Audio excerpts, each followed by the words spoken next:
चिमणी उडाली, कावला उडाला, पोपट उडाला, घोडा उडाला.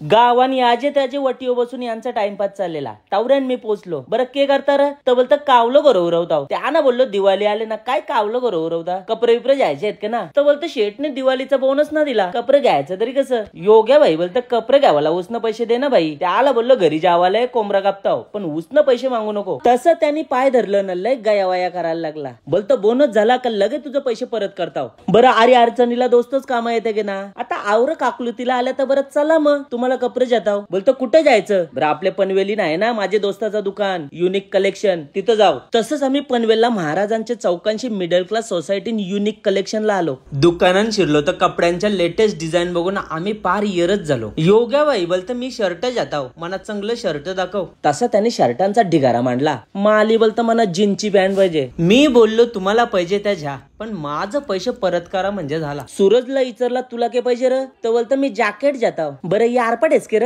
भावी झाला की यो जॅकेट घालून जाणार आहेस? तुझी बहिणीस की हिमालयन राहते की र? भाई बोलतं टी शर्ट पण मस्त आहेत. बरं पैसा द्यायचा नसला का सगळाच मस्त वाटतं. बिल बघून मना घाम फुटलेला, पण भाईने आम्हाला डिस्काउंट दिला तर जरा जीव आला. पण एक हे इतर दुकानांपेक्षा या दुकानात कपड्यांचा भाव पण जरा कमीच आहेत. तुम्हाला पण जर नवीन कपडे घ्यावाचा असतील तर युनिक कलेक्शनला आजच भेट द्या. पत्ता डिस्क्रिप्शन मध्ये दिले.